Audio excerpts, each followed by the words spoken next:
Hey guys, welcome back to another video. In today's video, we're going to be playing the Mimic Book 2 Chapter 4. Now, unfortunately, my first recording was actually during our most recent live stream, which was 12 hours, for Book 2 Chapter 4, and unfortunately, the audio did not actually go through. And now, I know I can use my stream footage, but the quality difference from OBS and YouTube streams is major, so we're not going to use that. Maybe I'll turn some into shorts, but putting that to the side, we're going to be going straight into the walkthrough of this chapter, more specifically, the tips and tricks you'll need, especially for things such as the upcoming Nightmare release, which will be coming in roughly a week from now, so just bear that in mind. But we're gonna get straight into this. All right, so now obviously I'm in game, so now if I go to my lantern, you can actually see that I actually have for both the good ending and the bad ending lantern. Now see, this lantern is actually Tanome's arm. I'm pretty sure I pronounced that right, but it's the blind demon that obviously sees through his hands. So this is just the lantern for that one, and then this right here is actually the lantern that will actually be seeing throughout this majority of the gameplay, so just keep that in mind. But now let's just go into the creating part, and let's just go to Jealousy Chapter 4, single player obviously, and let's confirm and get straight into this. All right, now for this part, obviously we're gonna have to make sure that we don't get killed by Enzukai, and similarly to one of the chapters in book 2, I can't remember exactly on which one it was. I'll probably put like an image, or I'll probably put text around it indicating which one it was. But all you need to do is actually just hide behind this van over here once Enzukai actually leaves, and once he does so, it gets to the point where you can actually make a full sprint, which you'll see me do in a very quick second, in which I just book it straight for the exit, as you can see by the yellow indicator. So we just run straight to there. Enzukai can't reach us from this distance. He may get close, but that's about it, and we'll get straight to the end.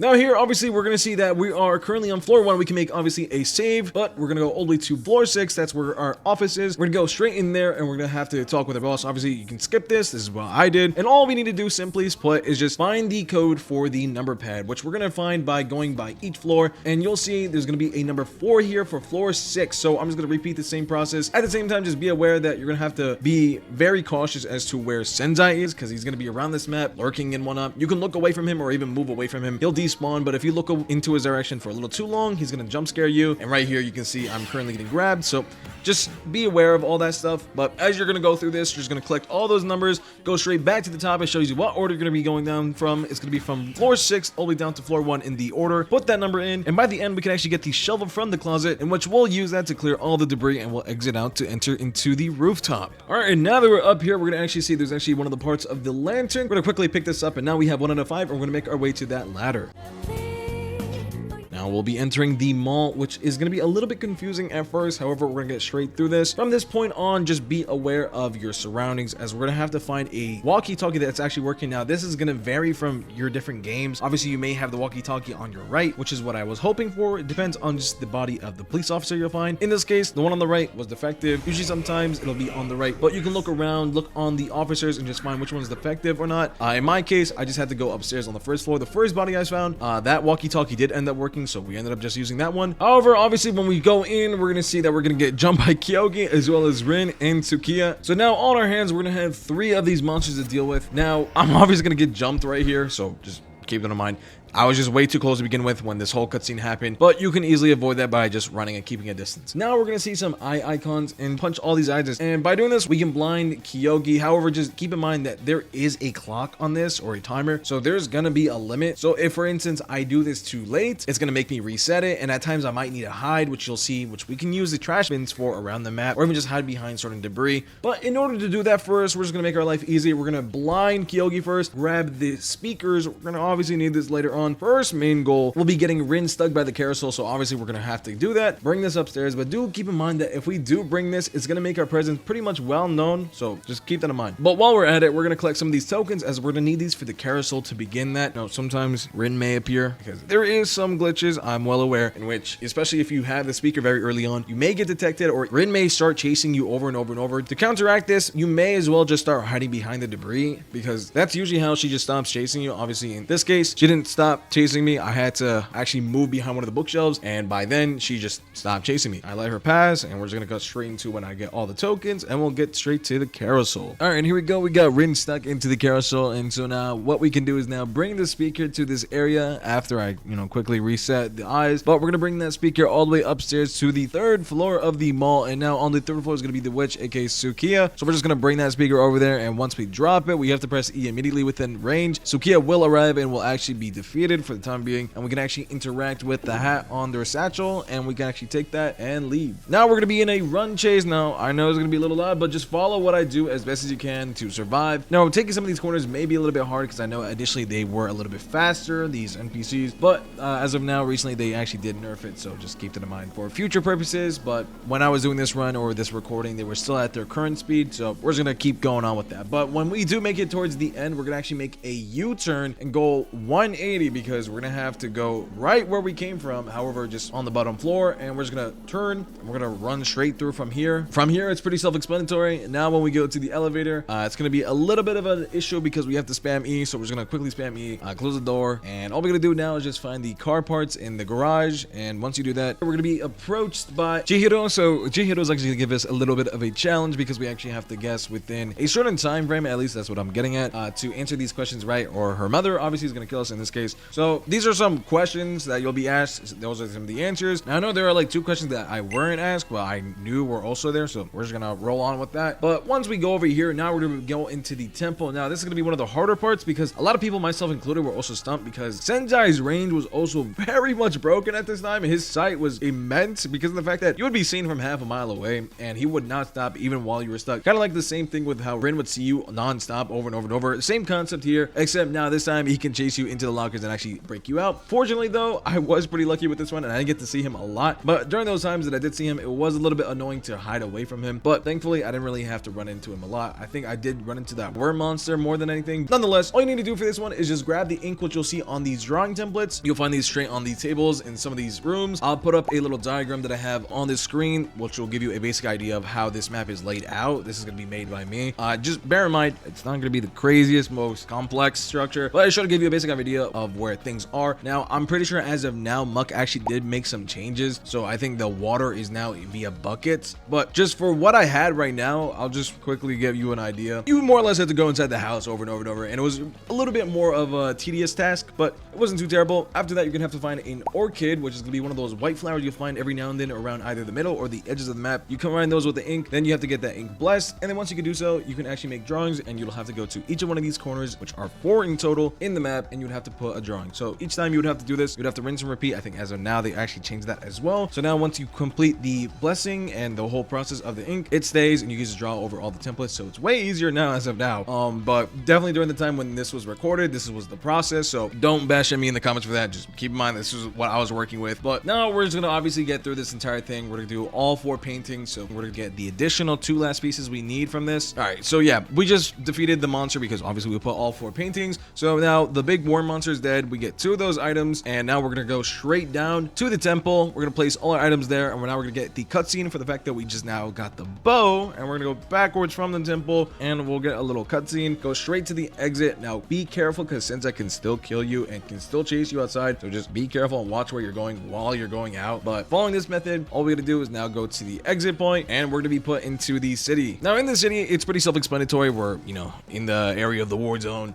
And all we're gonna do is, as we see here, we need to get the refugees. Now, it is gonna be a little bit annoying because bear in mind, these refugees are scattered across the map, and we're gonna have to deal with escaping from Enzukai, and he does not stun at all. But the other monsters such as Tsukiya, Rin, and Kyogi are actually gonna be stunnable, but it takes around 2 to 3 shots. It doesn't really matter exactly where you shoot them, as long as you get a shot in 3 times, they will be stunned temporarily. But the other thing that is a little bit annoying is that you can hide, but your survivors can't really hide. So if you do bring up to, I think, around 3 people, you still bring around 3 people who are at risk of dying, because yes, you can get Enzukai to get them killed, or just any of those 3 monsters to get them killed, and it is a little bit annoying, but the whole process is definitely going to be a bit more time taking than any other portion I've seen. Definitely maybe more on par with the painting process initially, but it's just going to take you a while, especially sometimes you may die or maybe have some of your refugees killed. So it's just going to be a little bit of a setback, but they do respawn in different areas, so just don't worry about that. Just get as many people as you can to safety, maybe even at once, you know, like 1 at a time. It may be a little bit more of a safe play than, you know, doing what I did and getting 2 to 3 people at one time, but it's honestly your kind of slice of cake depending on how you want to go about it. So I'll let you guys do that as you wish. But once we get all 6 refugees secured, all we're gonna have to do now is fight Enzukai, and it doesn't sound easy, all right, because now we have to fight Enzukai Ryu in its final form. However, at the same time, we're also gonna have to kill all 3 of Rin, Kyogi, and Tsukiya while dealing with Enzukai. And now the easiest method I found to doing this is honestly destroying the little tentacle monster monsters that pop up with the eyes, you gotta just pop all the eyes on those. And once you do so, you get the supercharge effect. And when this is in play, you're actually able to damage Enzukai. And what I found is usually damaging Enzukai the most and honestly killing him first or even second makes the whole process easier, because now you don't have to worry about getting jumped by Enzukai at the same time while getting jumped by all three of those. Now, you also have to consider the fact that Enzukai in this form can jump really high up and shoot giant fireballs. And if that's the case, there's a 90% chance you'll die if you're within a reasonable range for him to rush at you. So what I best recommend to do is, since we obviously have a bow, which is long range, play the long range game. You're going to want to shoot from a long distance to a medium distance. You don't want to get as close as you would to any of the other three monsters. Definitely nowhere near, because Enzukai is another breed. All right, he can run really fast and really do some lethal damage, especially with those fireballs. It's no fun and it's no joke. But obviously in my case, I defeat Enzukai, I think second to last, so we're just gonna get through this, and now we're gonna have to fight Enzukai Ryu in his true final form, in his desperate attempt to make a final form. But at the same time, we're also gonna have to evade all of these fire blasts, these shock waves, these laser beams, and most importantly, Senzai. Now, this is the part where a lot of people die and a lot of people may be confused, but to be fair, it's not that hard. Realistically speaking, all you need to do is crouch or just hide behind any of those debris walls. And simply put, when you see those fireballs, just crouch and you can actually stick a little bit out and shoot with your bow. It's actually pretty easy that way, and doing that is very efficient, because you can also pop on those tentacles, and from doing that, it's just making it easier. You get your supercharge, and sometimes even Senzai will spawn. If you do have supercharge, you can one-shot Senzai or even two-shot him just to temporarily stun him, and he'll disappear. By doing that, you'll enable yourself to also damage Enzukai as well. So when doing so, make sure you want to hit the actual body, not the dragon portion itself, but the part that's outside of the mouth, specifically the head if possible, because that does actually do more damage. And from there, to rinse and repeat. When the laser eye actually pops out, you want to actually run to the side, and when it comes to the shockwave, he'll make like a little deep gurgle before he roars. All you need to do is just hide behind one of those debris and you're good to go. You avoid all of those damage, and it's pretty easy not to die. Unfortunately, in my case, I did get hit because he did switch his pattern and I wasn't really paying attention too often, so I was about one tap by the end of this. But hopefully this does help, and once we actually do defeat Enzukai, we are granted two options to either kill Enzukai or kill Senzai. And now for the good ending, you would want to kill Enzukai, and for the bad ending, you would want to kill Senzai. I'll put a clip after this of what it looks like to do the bad ending, but here is actually the good ending.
And just like that, we get that ending. Now, obviously, I'm not too into the lore, so I wouldn't really know what just happened there. But for those who know, you know. So with that being said, that is going to be the ending for this. So I hope you guys did enjoy. Make sure to like, subscribe, join the Discord server, and I'll see you guys in the next one. Remember, pineapples are vegetables. Take care, stay safe, peace.